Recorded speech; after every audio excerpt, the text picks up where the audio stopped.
Welcome to Real Talk Christian Podcast, where we drink coffee and have real conversations on faith, culture, and society. This is Mark Hyde. And Chris Fuller. And on today's episode of Real Talk Christian, we are sitting down with Andrew Wood to talk about pro-life after birth. Hey, Fuller, you ready to get educated? Let's go. Let's go.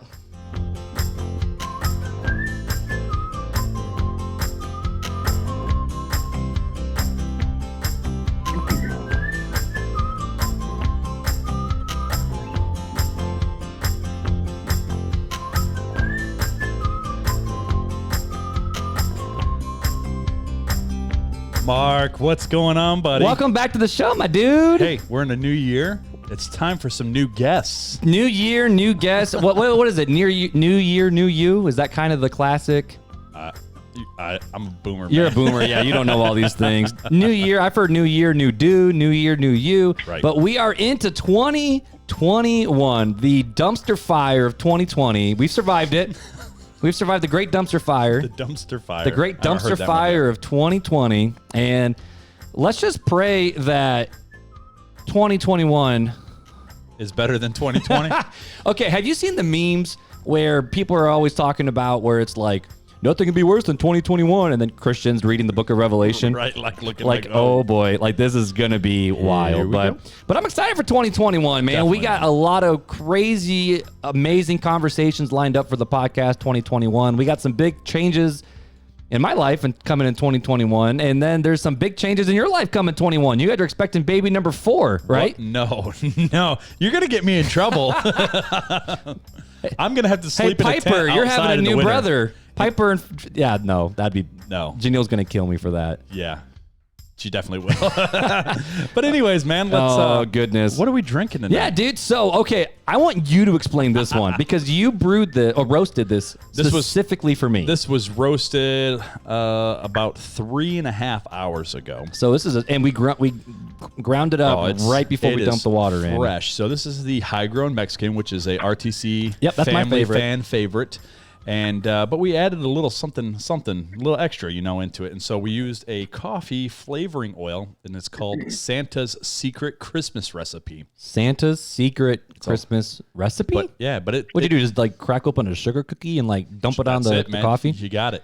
Tell you what, dude, I've had Barney's Santa's White Christmas. That's probably my favorite White Christmas. They're the one from the local farmers markets. Right. It's all right. It's all right. But dude, this is nice. For your first experiment with Christmas, sorry, we're past Christmas. For your seasonal beverage, right, you nailed it, bro. You absolutely. That's right, man. I love it. You absolutely nailed it.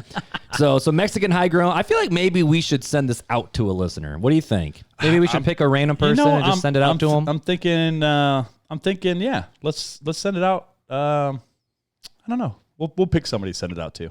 How about this? The first person to email us after listening to this episode will get the free coffee. How about that? First person to email us. Good for me, man. At realtalkchristianpodcast@gmail.com. We'll give them the mini swag and throw in a little bit of coffee with it. That sounds amazing. Because I would say we would give it to a person who leaves a review, but we haven't had a review in a couple, 3 weeks now.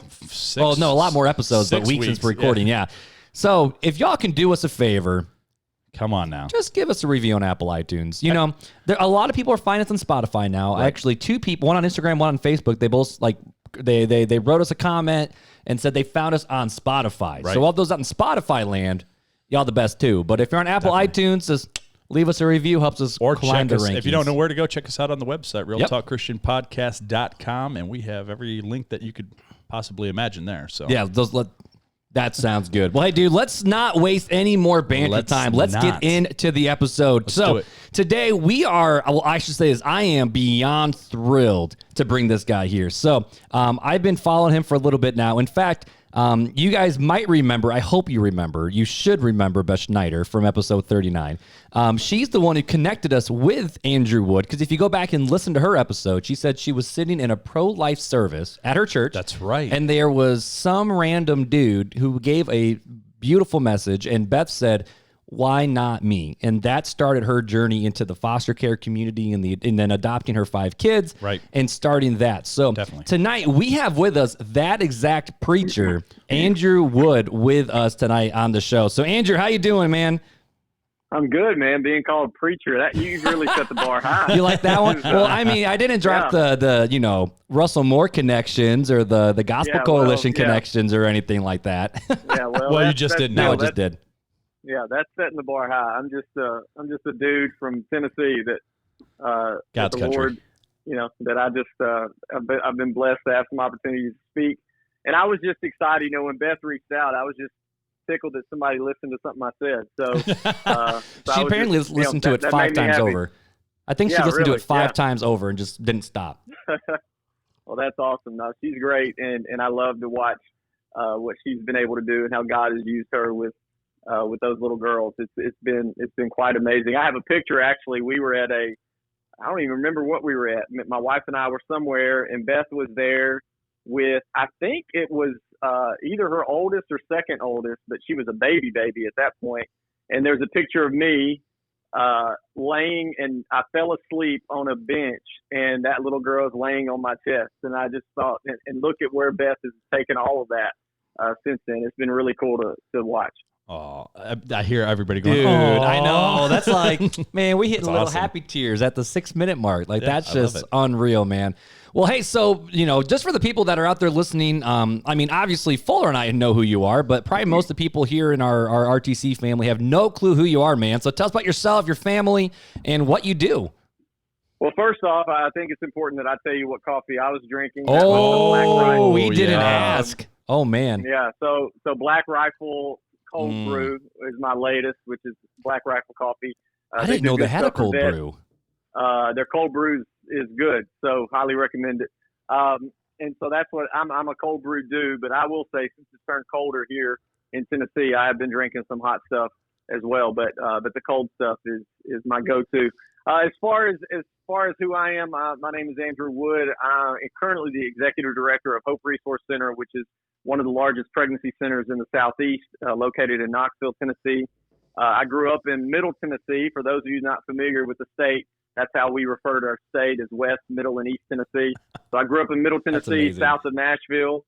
My dad is a dairy farmer, and so I grew up, some would say out in the middle of nowhere. I say it's in the middle of somewhere, full of somebody people, because we're all made in the image of God. But we grew up, that's where I grew up, in a small town called Cornersville. Graduated there, ended up meeting my wife at community college. That's right. There's nothing wrong with community college. Good old community college. I went on and finished my bachelor's degree at Middle Tennessee State University, and my degree is in political science. And then we moved to Knoxville in 2008. And my wife and I both started working at the University of Tennessee. While at the University of Tennessee, just really felt the Lord calling me to ministry, and really felt that tug since I was about 18 years old, but never really, my mom would say, "I think you're going to be a pastor." And I would go, "Well, you think I was going to be in the NBA too. So let's not go crazy." And so, and I was nervous that what I felt like was a call was more of my ego. I like to talk in front of people. And so I was real nervous about what that really looked like. And then I watched the video where John Piper explained, how do you really sense the calling, and everything he said in there. I was like, okay, that appears that I'm going in that direction. And so I was working at UT full time, and went to my supervisor, who was a believer, and said, I feel like I need to pursue this and go to seminary. And they allowed me to go on a flex schedule and take one day a week to go to a satellite campus of Southern Seminary here in East Tennessee. And I didn't finish, but while attending, the church that I was going to had a need for a children's pastor. And so again, because I was listening to pastors and sermons everywhere, I was listening to a Matt Chandler sermon, and he said, "Hey, if you feel called to be a pastor and there's an opening for a kids pastor position and you say no, then I would question your call." And I was like, okay, man. so here's a need. And so I just, before thinking, was like, well, if y'all need a kids pastor, I feel like I'm being called to ministry. I like kids, and we have a couple, and so if I can help, we have a couple.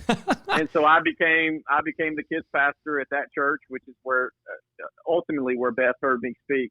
But she heard me speak while I was serving as executive director at the pregnancy center. So fast forward, I started at the pregnancy center in 2015. My wife and I have been married since 2006. We have 4 kids. Oldest is 9, a boy named Gavin. And then we have Summer, who is 7.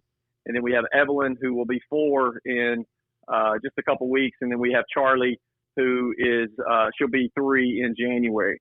And so about every 2 years, the Wood family pops out another baby. So that's just how it works. So you're out of diaper phase then, huh?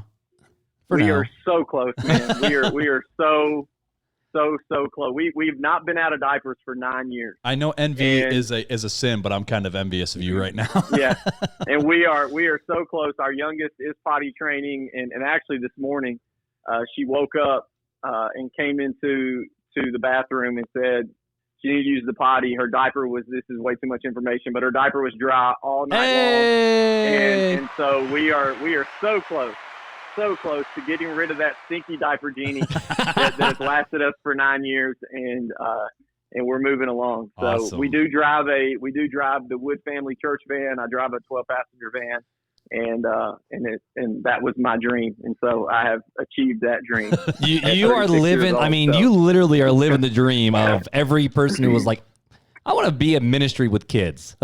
Right. So let me ask you this then. So with what you do right now at Hope Resource Center, did you start Hope Resource Center, or did you more so just take the reins? No, I more so took the reins. So okay. Hope was started in 1997, and there was just one of the founders just believed there was a need in this community. We're a college town here in Knoxville. There's multiple abortion clinics, and he just felt like there was a need for a facility that was fully medical, so that would do everything that an abortion clinic would do that didn't offend God. Mm-hmm. So having nurses and nurse practitioners on staff to fully offer reproductive health care without the abortion and birth control side of it. And so when a patient comes into Hope, they are sitting down with licensed, registered, paid staff, nurse practitioners, and nurses. And we believe that's the model that's ultimately going to shake things up and see us get to a place where abortion would be not just illegal, but unthinkable in a civilized society. You know, I didn't even think about that, being in a college town, because, like, you know, when I visited Beth in Knoxville, I actually stayed on campus there at UT, but I didn't think, but you would, now looking at it, obviously the demographic for the age of those who would go and have abortions would most likely be not party kids, college, they probably do that too, but college kids, you know. Too, yeah. So just before we even get into some of the tough questions, are there any super cool stories from Hope Resource Center that you would be able to share with us tonight? I mean, yeah, I could spend hours doing that. I mean, we have, it really is amazing once you know, the interesting thing about the pro-life movement is you have the advocacy side, which is more of a political side, and hey, we need to get some changes legislatively or through the courts. And then you have the side of the only way we're going to see this change is if we show the pictures. So that mindset is like, okay, the reason why the Holocaust and slavery ended was because we actually showed pictures of what was happening to people. So they think if we show pictures of abortion, we'll ultimately change people's minds. And then you have kind of what I would call the front line, which is pregnancy centers, which are opening every single day, operating on small budgets. And there's close to 3,000 of us all over the country offering free services, pregnancy tests, ultrasounds, those type things, depending on the size and the scope of their care. And so what's awesome about that is we have patients that come here that they might have walked out of the abortion clinic.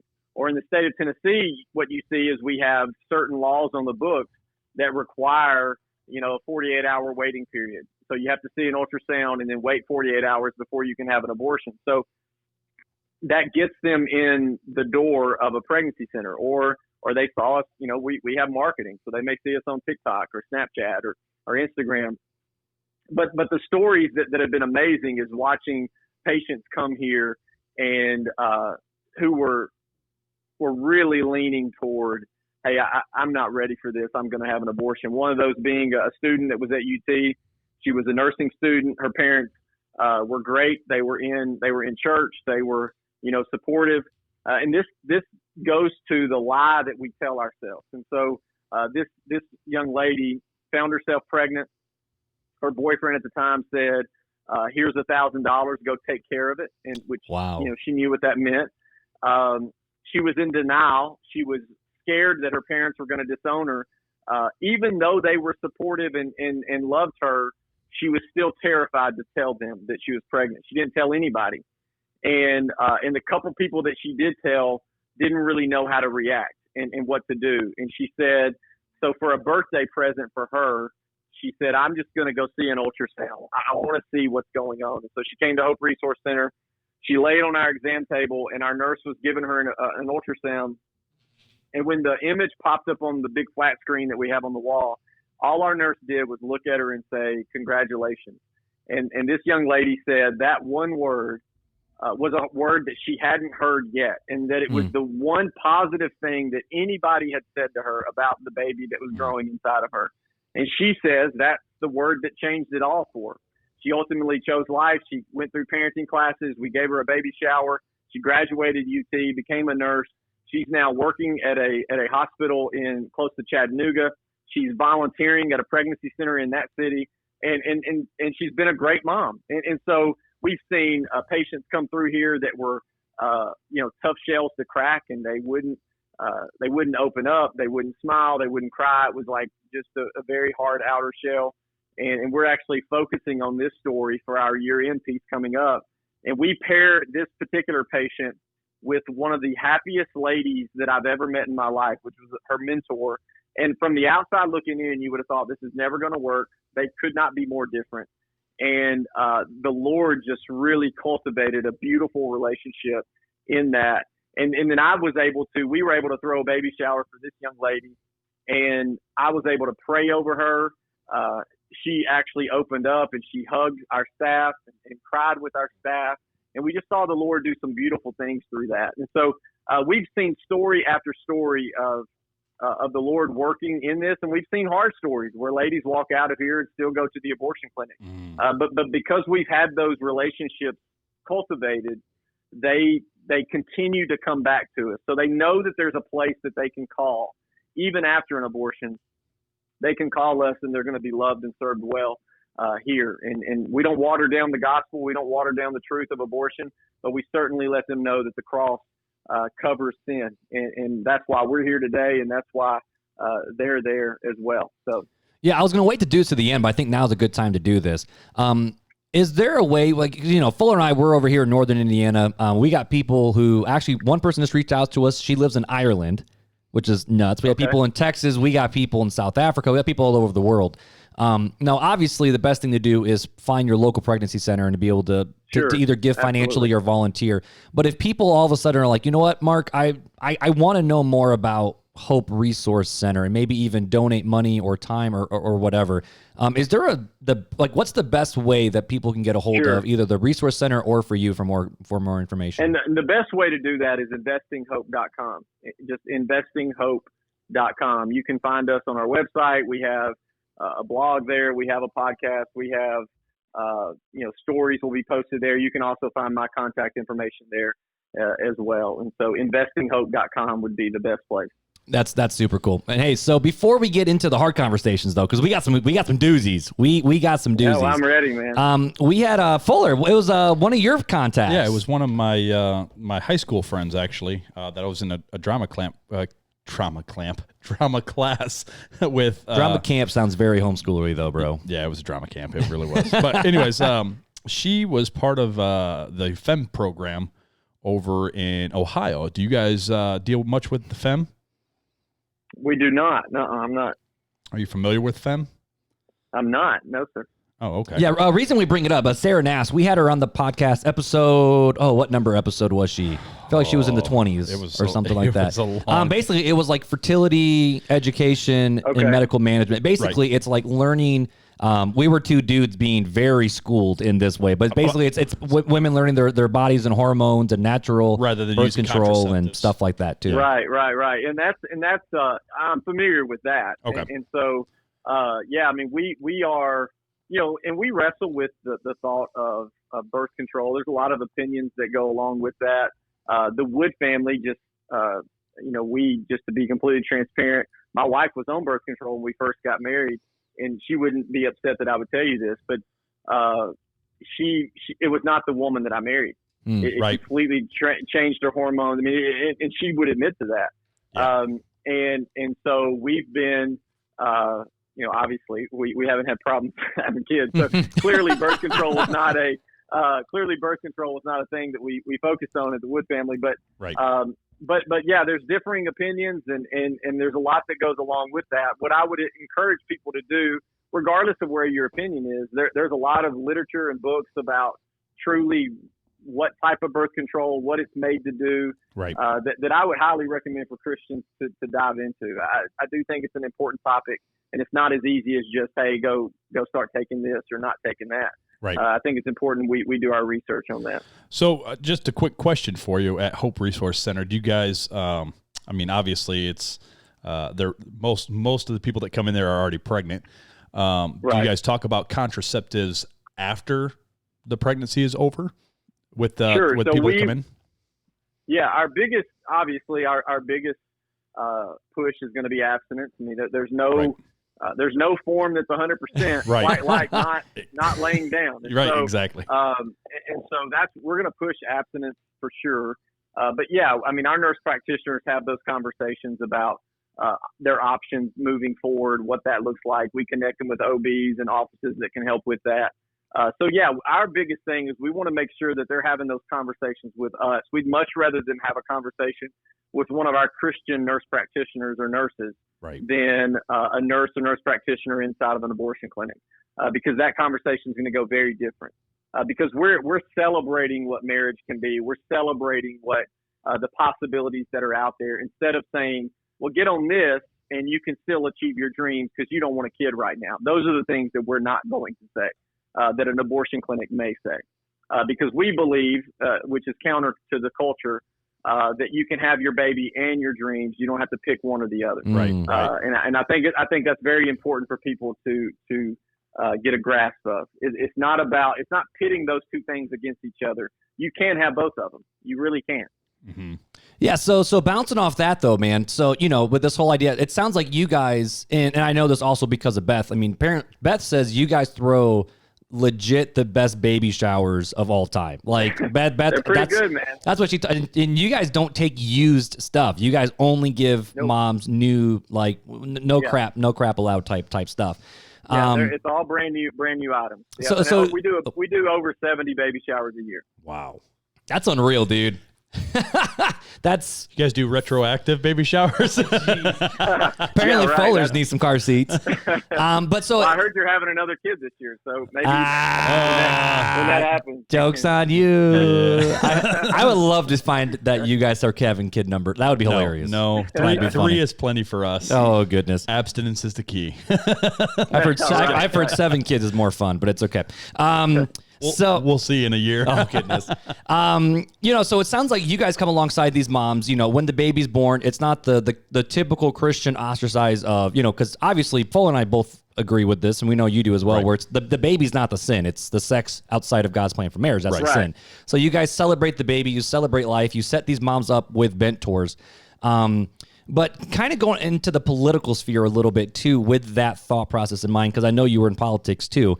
In today's political climate, I've seen a lot of people have said things kind of like this. And one was a very high profile, he's a pro-lifer and he's a big time artist. But I actually read this on his stories and I started diving into it. I read a lot more Christians who were at platforms were saying the same thing, where they say, I'm a pro-lifer, but I had to vote Democrat this year because although I agree with because I disagree with how the left side handles the issue, they are at least pro-mom and pro-life after birth, where it seems like Republicans are the right side, which a lot of Christians fall into, just care about the baby in the womb and not happens when the baby comes out. How would you as a Christian respond to this idea or this statement? Wow, that's not holding anything back there. Well, that's the question. I don't know how to answer that one. First, I could not disagree with that statement more, and here's why. The reality is, no one is adopting or fostering more kids than Christians. No one is stepping up for single moms more than Christians. Planned Parenthood, abortion clinics aren't throwing baby showers for anybody. Go look at the numbers. They haven't thrown one baby shower. And so the argument that, you're just pro-baby, first off, yes, I am pro-baby, 100% pro-baby. I'm not going to apologize for that. Second off, arguing that all we are pro-baby there may be a handful of people that fall in that camp, but the vast majority of Christians would say 100%, and we see it every day. We've had Christians that go to churches, local churches here in our community, that we have reached out to and said, we have a young woman that is pregnant and homeless, and they have taken her. They've never met her, and they've opened up their home to her. They've taken her in and loved on her, and she's become their family, and she got to see this is what a mom and dad looks like in the same home. This is what a husband and wife can look like in the same home. This is what it's like to have a cookout with friends and family. And we had a patient, the Lord saved her inside of a life group at a church that she wasn't a part of after she dropped out of our parenting classes. Wow. But because of that relationship with her mentor, the mentor did not give up. And so even though she dropped out of our parenting classes, she didn't receive a baby shower from us. But guess what she did receive in that small group?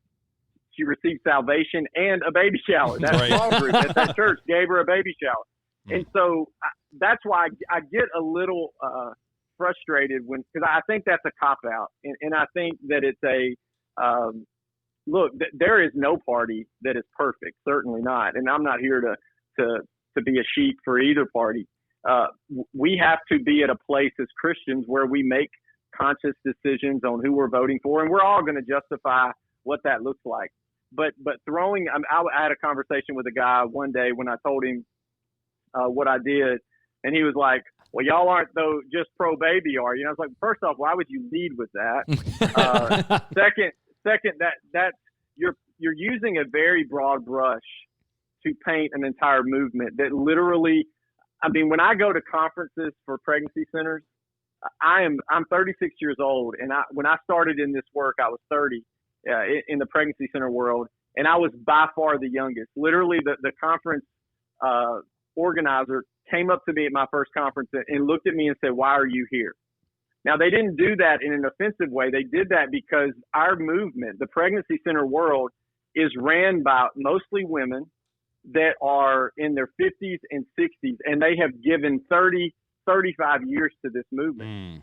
And so I get offended when people want to go after them because I'm going, they could have done something else and made more money. They're doing everything that they can. And if you combined all of our budgets of pregnancy centers across this country, it wouldn't even equal up to what Planned Parenthood receives from the federal government. And so it's not, we're doing everything we can and we're making a difference. And we're seeing a decline in abortions, and we're seeing families step up and do what Beth did and others are doing. And so for me, just simply saying you're just pro baby, I don't think that's a well thought. I think it sounds good and it looks good on a bumper sticker and it sounds good on the campaign trail, and it allows for people to, in my opinion, kind of give them a way out to go a certain way or a vote a certain way. But I think we need to wrestle with that more. If we believe that every child in the womb bears the image of our God, then we can't just sit idly by while 3,000 babies are aborted every day. We just can't.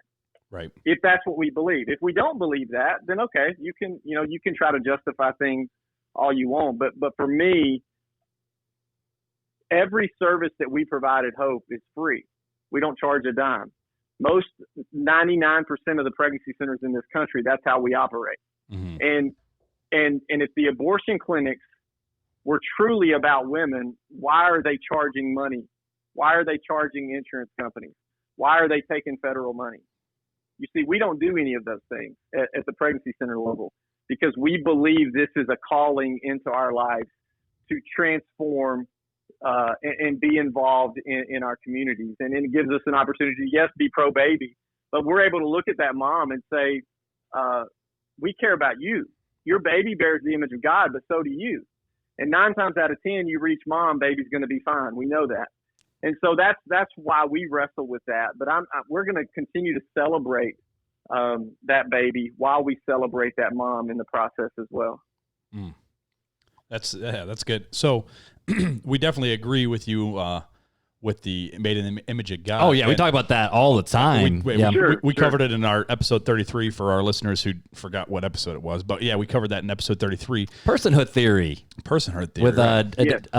With Nancy Piercy, I think, was the author of the book where we got a lot of that from. Yeah.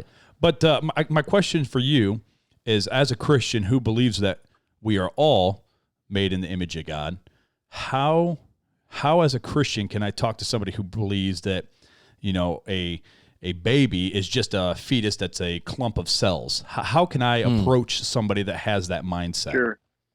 Yeah, my biggest thing, and I wrestle with this a lot. I mean, all my beliefs and thoughts on this. I mean, I've argued with myself and I've debated people. But the thing that I keep coming back to is every person that I've ever laid my eyes on, every single individual, whether they're in the drive-through line or they're at Dollywood or they're in my vehicle or they're in somebody else's vehicle or they're my own kids, every person I lay my eyes on bear witness to the fact that life begins in the womb. You see, when I see people out here on the street, I don't look at them as a clump of cells. Now, technically, I guess they are. They're a blob of tissue. But everybody, no matter if you're pro-life, pro-choice, or somewhere in between, the very existence of you points to the fact that life begins somewhere. And we all have the same story. Whether you had good parents or crappy parents, you grew inside of a belly. That is just the fact. And so we know that, and we're not denying that. And so to say that is something else is to me is not just anti-gospel, it's anti-science. Right. Science to me has caught up with Psalm 139. So, you formed my inward parts, you knitted me together in my mother's womb. Science proves that out. With what we can see on ultrasound now, my kids went with us to, every time we would have another pregnancy, they would come with us, the older ones would come with us to the ultrasound. And at no point did they question what was inside of their mom. Not because we were brainwashing them, but because they could see it with their own eyes. We have 3D images now of that's my little sister. And so now you have a generation that's growing up of seeing their siblings on their refrigerator. And that's changing things. Or you can do a quick Google search. Hey, this is, what's it look like? What's the baby look like at 6 weeks in the womb? Or we've even had patients come in that have literally said to our nurse, when you start this ultrasound, if I see a blob of tissue, I'm going to walk out of here and get an abortion. If I see a life, I'm going to have this baby. And when we hear that, we're like, okay, she's going to choose life. Because when they look at the screen, there's no arguing what they're seeing. And that's why in an abortion clinic, they don't have big flat screens on the wall. That's why at an abortion clinic, they don't print off the pictures and hand it to the mom. Because they know the difference that makes. 86 to 90% of our patients that see an ultrasound choose life. So ultrasounds make a difference. And so when I see that, when I have somebody say, well, that's just a blob or it's not real, the harder conversation occurs, and we're seeing more of this, is abortion proponents coming out and saying, I know it's a life. I know it's an individual. I know it's a unique creation. And that doesn't change my mind. That's the harder conversation to have is, okay, well, then what do I do with that? They are admitting to the fact that it is a real human. And they still are completely fine with ending that. I think the reason why we say a blob of tissue or instead of heartbeat, they'll say electrical pulse. We say Wait, really? Because they don't call it a heartbeat anymore? Some of them don't. Oh my goodness. And the reason why they do that is because it dehumanizes what the baby. Even if you remember a couple Super Bowls ago, there was a Doritos commercial, and Planned Parenthood actually came out and said that commercial humanized the fetus. What it had was the baby inside the womb, I think, did something when the mom ate a Dorito. Yeah. It was the dad was eating and you saw the baby like freaking out inside the womb and shot out to get the Dorito or something. So they would say, well, that you're humanizing the fetus. No, we're doing, that's a normal thing. Right. Like you don't, when somebody invites you to a baby shower or a gender reveal party, you don't go, what are we doing? that's just a blob of cells. No one says that. Right. When they tell you to wear blue or pink because what do you think it's going to be, a boy or a girl, if we can still say that in 2021? We have the reason why people don't freak out is because that's a normal. Well, of course that's a baby. Of course it is. And the question is, what do we do with that? And then how do we move the ball down the field? How do we have conversations with people about what is happening in there? And then people will say, well, how do we afford this? Or she's addicted to drugs, or she's in an abusive relationship, or she was raped, or this is, and those are things that we have to wrestle with. We have to wrestle with as a state, as a federal government, when it comes to finances, when it comes to fostering and adopting and abuse and all of those things. But the fact remains that's an individual life that has never been created before and will never be created again. Right. So if we believe that to be true, then it requires something of us. I used to hear in the pro-life movement, you'll hear people say, well, you have somebody, they told Tim Tebow's mom to abort him. And what if she would have? Look at all we would have missed with not having Tim Tebow on this earth. And that's true. And, I'm a Knoxville UT fan, and, other than his Florida years, great. Tim Tebow's a good dude. Oh, goodness. Hey, this is Notre Dame country, so we hate everybody. But the reality is, that kid in the state's custody should move me to do something. His life, her life is just as valuable as a Tim Tebow's life. And so we have to get to a place where we don't give value to life based on what they have accomplished 20 years after they were born. Right. As soon as they were created at conception, they have value and they matter and they require something of us. And that's hard, and it's tough, and it's not an easy. It requires sacrifice and tough decisions. But that's where I come at it from, is at least be honest about what's happening inside the womb, because science has even told us that.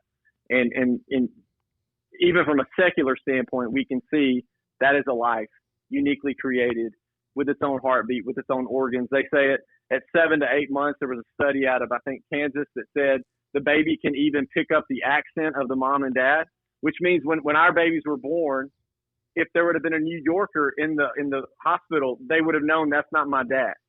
Oh, my dad goodness. doesn't have that kind of accent. Like, the studies have proven that. So if that's the case, we know that babies recoil from pain. We know that they feel pain. That's why if you go in and your baby needs surgery, they give it anesthesia, even though it's in the womb. Why would we do that? Because doctors know they feel pain. Right. They know that. And so again, these are not things that we can just throw away. We have to wrestle with them. So I have a follow-up of two questions. It's a two-part question. So, I've done the life walks and I've protested the abortion clinics.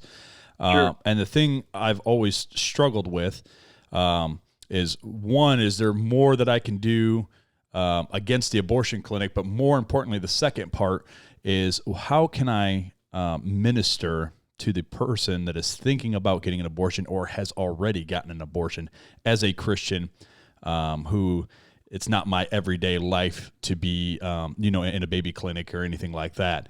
I'm all about trying to help out and seek out where I can go up against the abortion clinic. But first and foremost, my call is, Christ's law is to love others. And so how do I do that and minister to those who are thinking of having an abortion or who have had one and now are maybe regretting that? Well, I think it's important when we look at, especially post-abortive men and women, and it is men and women. I think a lot of times we forget about the guy that drove the female to the clinic or paid for it, or the granddad that took his granddaughter. There are men that are affected by this as well. When I go to churches, when I talk to pastors, we have to sit in the reality that there are, even if I don't necessarily believe this stat, but they say 1 in 3, 1 in 4 people are directly affected by abortion. They would say 1 in 3 women have had an abortion. I don't necessarily believe that stat, but let's say it's true. That means that when a pastor is preaching, there are women and men in his congregation that are post-abortive. There are high school girls in his congregation that are pregnant right now, and they're trying to figure out what they're going to do. And so we have to talk about it in a way like we talk about other things. That Jesus went to the cross for me on my worst day.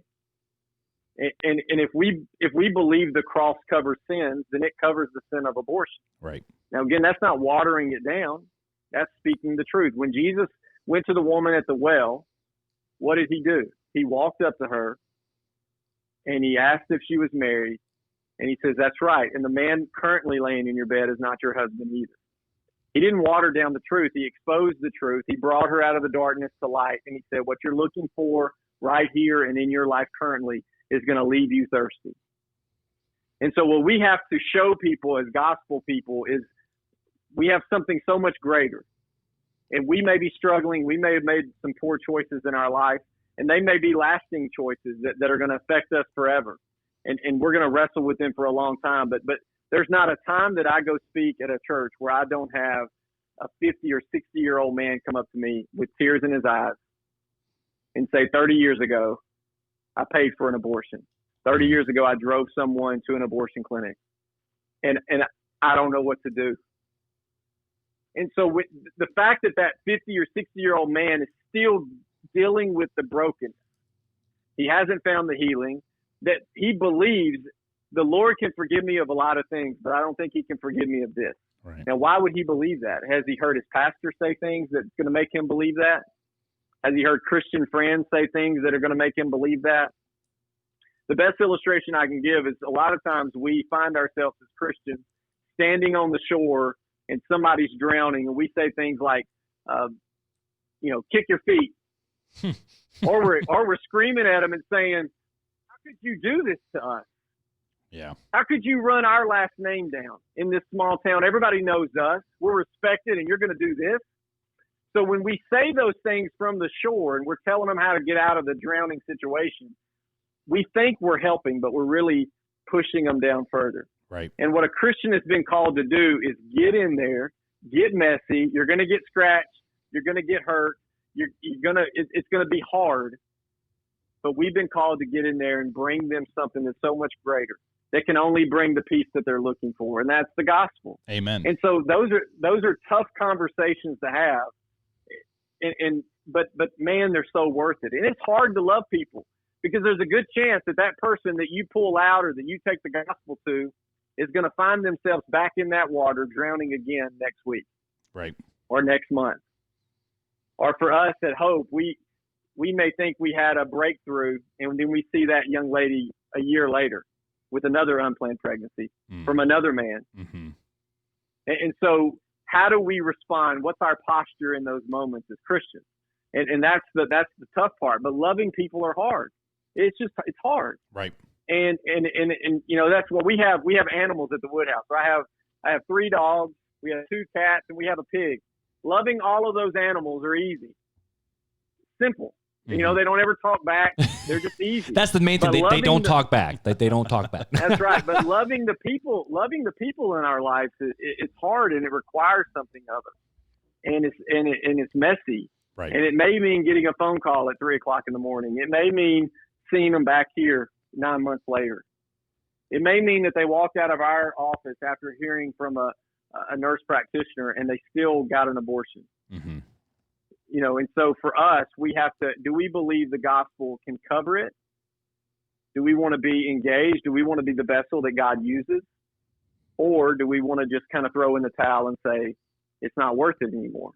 And sure, there's days, I'll admit, there's days where I'm like, maybe I just go back and milk cows with my daddy and just, just get live the simple life, man. Yeah. I mean, there's those days for sure. So I think we're getting close to landing the plane here a little bit. But, I'm just thinking of our listener base right now, looking at the demographics and the age of people that listen. And the biggest age group right now are between the 18s and like early 30s. I think 18 to 35 is like one of our biggest listening demographics, right. Yep, which definitely. is the prime age of when, sure, unexpected pregnancies happen or there are guys who their girlfriend ends up getting pregnant or whatnot. But if there's someone here listening right now who, let's say they just found out they were pregnant, or they're dealing with pregnancy scares or anything like that, and they're not sure what to do. Could you give them a word real quick of just a word of encouragement of what would you want to say to that person who is struggling right now with those thoughts? Well, I would first speak to if there's a man listening and he has found himself in a situation where his girlfriend or his wife or maybe a one night stand, whatever that looks like, is pregnant. The last thing you need to say to her is, "I'll support you in whatever you do." What that statement does is put all the burden of that decision on her shoulders. And what you're doing in that moment is you're Adam in the garden while Eve is being tempted and you're twiddling your thumbs doing nothing. That doesn't mean it's not going to be a tough decision. What it means is you need to wrestle with it along with her. And saying, don't become Pontius Pilate where you're just kind of, I'm going to wash my hands of this.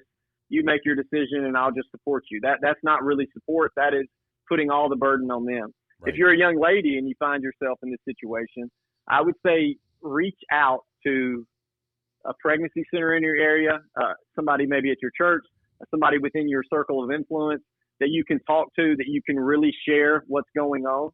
I think a lot of times what happens in these moments is we go inward and we refuse to talk to anybody, and then it just starts eating away at us. And what I would highly recommend is opening up to somebody. Don't be in denial about it. Talk to a medical professional, preferably at a pregnancy center, someone that's going to be honest with you and transparent with you about the decisions that are in front of you.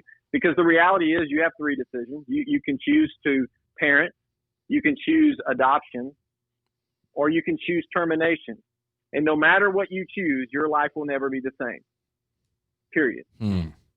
That's and so I never thought of that, but it's true. The reality is our culture would say, have this abortion and move on with your life. That's not how this works. And you know how I know that's not how this works is even abortion clinics are starting to go, I don't know, maybe we need some kind of support group for these girls. Well, why would you need a support group? Right. Why would there be lasting ramifications of this decision if it's just a blob of cells and it means nothing? Because they know that there's lasting ramifications. And if you choose adoption, your life's never going to be the same. Right. And then as a parent, I know if you choose parenting, your life's never going to be the same. And so we know that these are things that are going to be wrestled with. You're not the first one, and you won't be the last one facing an unplanned pregnancy. And I know sometimes people are like, well, that's kind of harsh. But I think it does open us up to a place where we go, I'm not the only one that's been through this. When my mom was diagnosed with breast cancer, what was good for her was seeing other people and talking to other people that were diagnosed with breast cancer. Right. To know that she wasn't alone in that. My neighbors have wrestled with that. My friends have wrestled with that. People in my life have wrestled with that, and I didn't know it. We had a miscarriage after our first child, and when I opened up about that at church, it was amazing the amount of people that came up to me that I had no idea they had miscarriages. And they said, I never felt like I could open up about that, but now since you spoke about it in front of everybody, I want you to know that we had a miscarriage as well. And so these are things that we need to grapple with, but understand we're not alone in it. And for some of us, I think some of us listening, maybe you're not in a church, just a local church. Maybe you don't have a group of folks that you can do that. Then simply give a call. You can call us, 865-525-4673, or you can call the pregnancy center in your area, and somebody will talk to you and walk you through that, pray with you, and check up on you. I mean, those are the things that I would highly recommend. But I would also recommend if you find yourself in that situation, and I had a conversation with a young man just a few months ago that came here with his girlfriend, and she was pregnant. And I sat down with him and I said, do you understand what is happening? I said, the baby that's growing inside of your girlfriend right now has never been created before, will never be created again. And out of everyone that's ever walked the face of this earth, you've been chosen to be that dad. And that's heavy, but I think men need to be called to that heaviness and that responsibility. When I look at my kids tonight, when I go home, out of everyone that's ever walked the planet, I was picked to be their dad. And that's tough. And for some of us, we're going, yeah, but my dad was terrible. My mom was terrible. Okay, you have an opportunity to change something.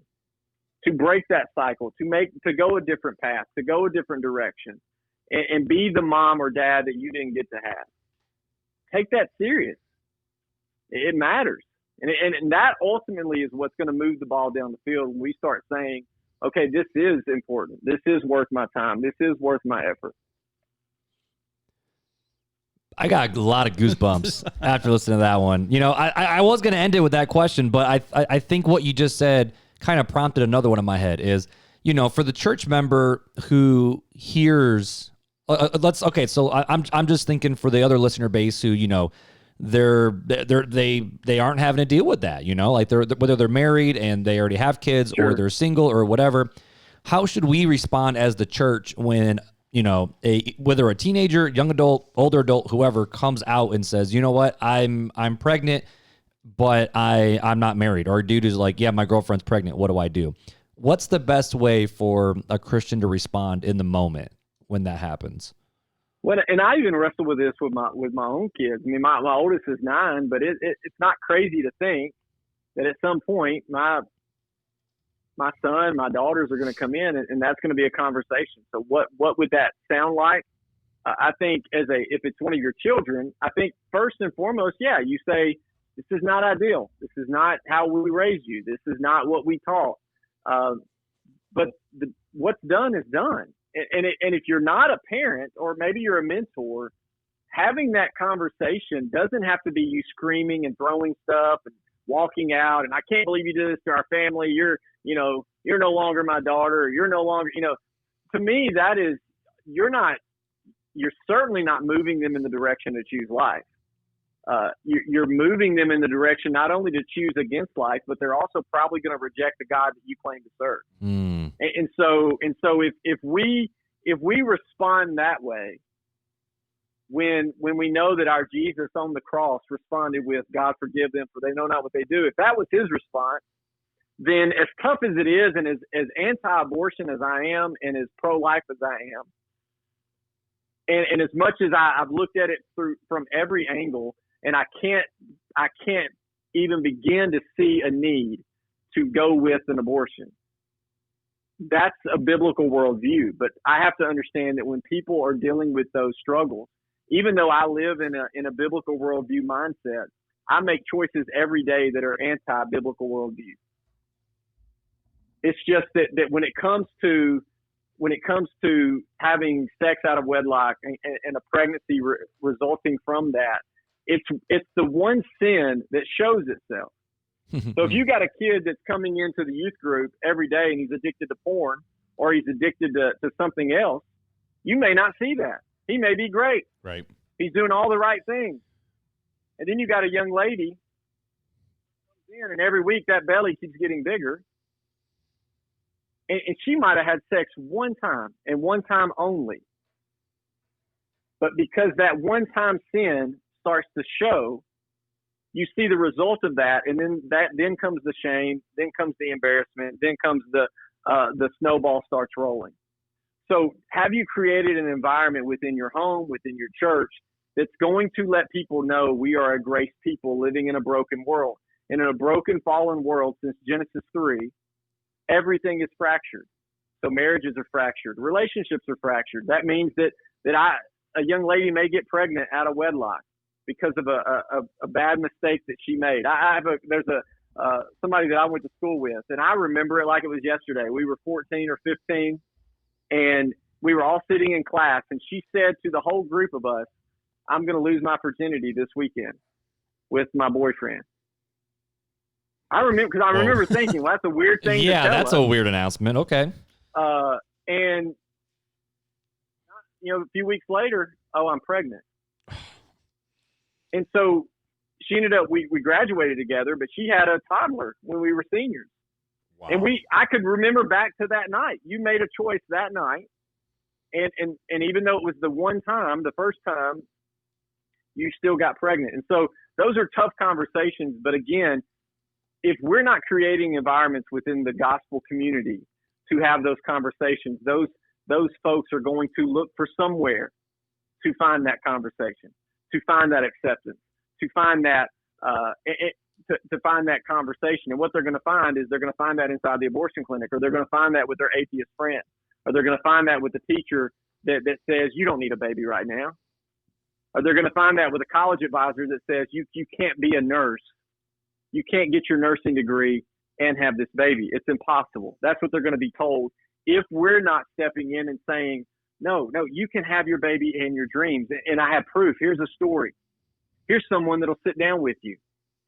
And it's amazing the difference that makes. When we even see it here, when our patients, we've done video stories with patients from the past, and we share that video with some of our patients, they're like, oh, I can do this. Mm. And I think within the church, sometimes we struggle. I even went into one church one time and a girl was pregnant, and she even said it to me. She's like, I don't have a wedding ring on because my hands are swollen. But people here think that I'm just popping out babies and I'm not married. And they say things to me. I'm like, well, that's a terrible environment Wow. for you. And my wife hasn't wore a wedding ring in I don't know how long because of what pregnancy has done to her body and because of her line of work. She works at a vet and she can't wear the diamond ring at the vet, so, but they see her with 4 kids and they may think something about her. Mm. And we have to create a place in us where we're saying, even when it comes to, they gave their kids up for adoption. What a terrible thing to say. No, they chose adoption for their baby. And we should celebrate the fact that they did. Right. They chose because life. the other decision that they would have made could have been the death of that baby. Right. But they chose a path for that child. But when you say things like you gave up your baby, well, that's a shameful thing to say. And so because of that, we created an environment, even within our culture, where we have patients come in and say, I'm either going to parent or I'm going to abort because adoption would make me a bad parent. But they don't see that abortion would make them a bad parent. Mm. These are real conversations that we're having. So we really got to be careful with the language that we're using, but truly the support system that's going to be there. Most of these patients that come through our doors, if they feel like they have some sort of support, they're going to choose life because they're going to feel like they're not alone. So even if their dad is upset, even if their mom is upset, if they follow that up with, but of course we're going to be here for you. Of course we're going to love you. Of course we're going to love this grandbaby. That makes all the difference in the world. That's just unreal, man. Yeah.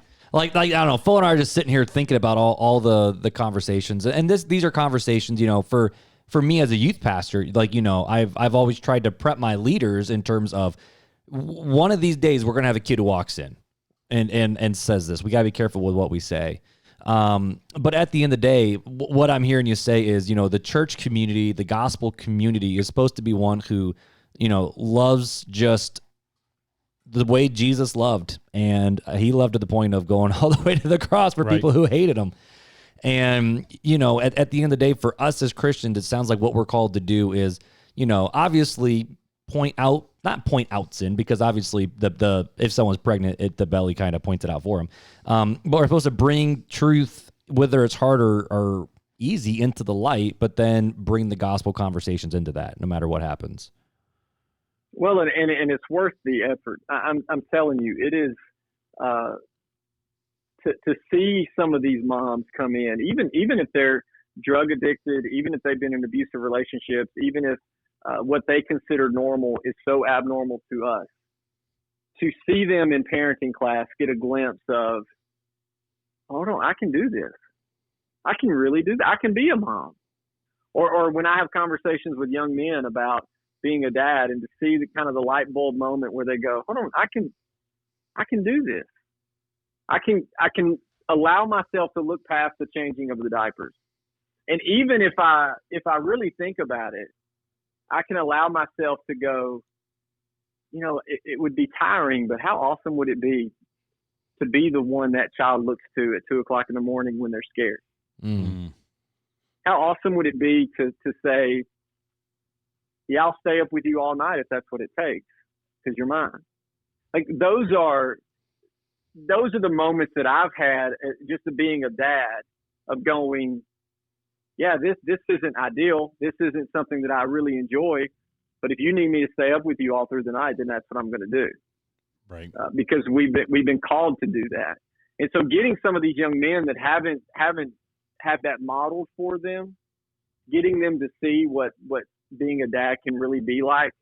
And it's more than just shooting basketball with them when they're in middle school, but it's all the things in between.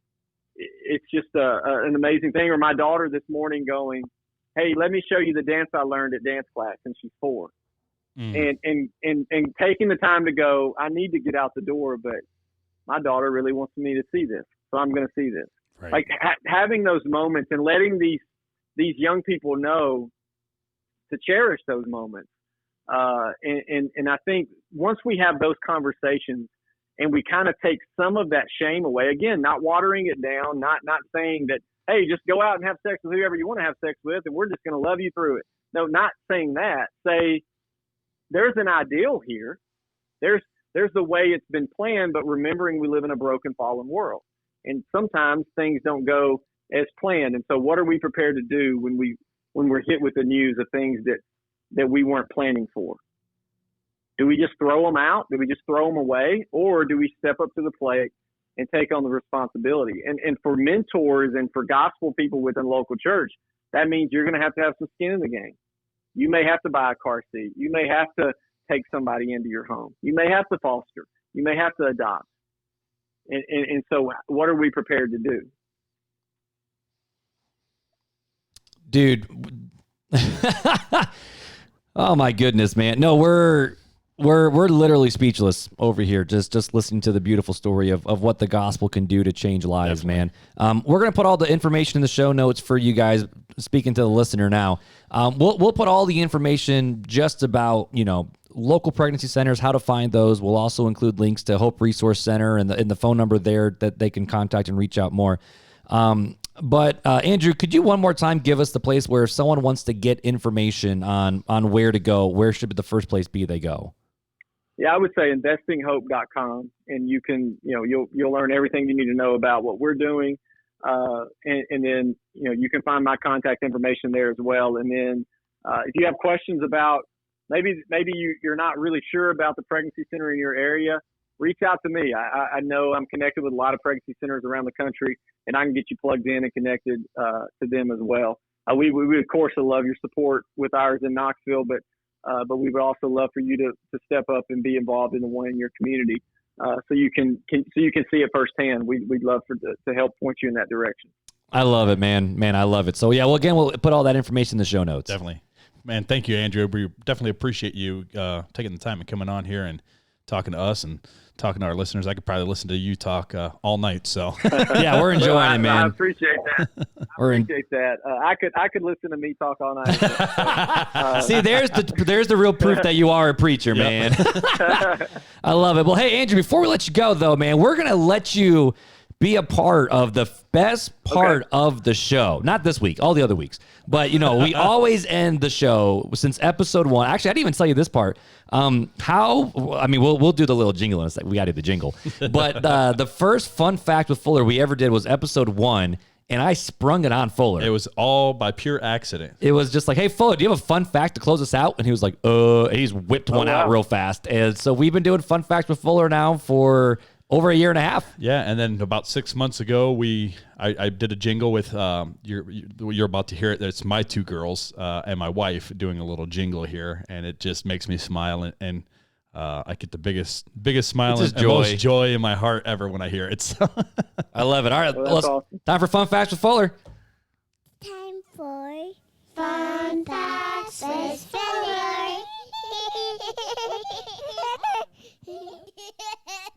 That last laugh, bro. The last laugh always gets me. Fuller, what you got for the fun fact to end today's episode, man? So, what you got? We use our brains a lot. Well, I don't. You do. Okay. Well, me and Andrew use our brains a lot. There you go.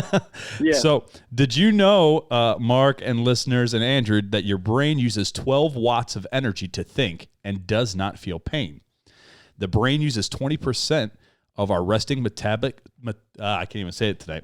Apparently, you're not using your brain today. Metabolic calorie rate to keep functioning. It does not feel any pain because there are no pain receptors in the brain itself. Wait, what? There's no pain receptors in the brain itself. Huh. But, obviously your brain gets signals from the rest of your body. So you just think your brain feels pain, but in reality, it's your body that feels pain that tells your brain to recognize, oh, I'm in pain. Correct. That makes sense because there's those people who suffer from like those, I don't know what the nerve problem is where they can't feel pain. Right, exactly. Or can't feel cold, like heat, cold, anything like that, extreme. So, yeah, it's interesting about the brain. That I knew about the watts, but I did not know about the pain. God made our little 3-pound brains pretty fascinating. I love it, man. Well, hey, Andrew, dude, we appreciate you so much for coming on the episode today, man. Well, thanks for having me. I really appreciate y'all, and just glad that there's dudes out there that care about Jesus and seeking to make a difference. So y'all keep it up, man. Hey, appreciate it. Well, hey, all you guys out there in listener land, man, we want to continue the conversation with you guys. So if you're at a spot where maybe you're wrestling with some of these conversations or even some of the questions that we've had, or you find yourself at a spot where, you know what, Marc Fuller, I need help. Seriously, feel free to reach out to us. We're on Instagram. We're on Facebook. You got the website, realtalkchristianpodcast.com. Call us at 574-400-5352. The email, realtalkchristianpodcast@gmail.com. And just a reminder, we'll give whoever emails us first a mini swag bag with some coffee in there. That's correct. And again, if you can't find Andrew's information through our show notes, go ahead and give us a contact, and we can put you in contact with him or with a pregnancy care center around our area, depending if you're in our area or not. Yeah, definitely. Well, hey, Fuller, it's been real. Andrew, thank you again, man. Thank y'all. Appreciate it. Thanks. All right. Until next time, guys. Take it easy.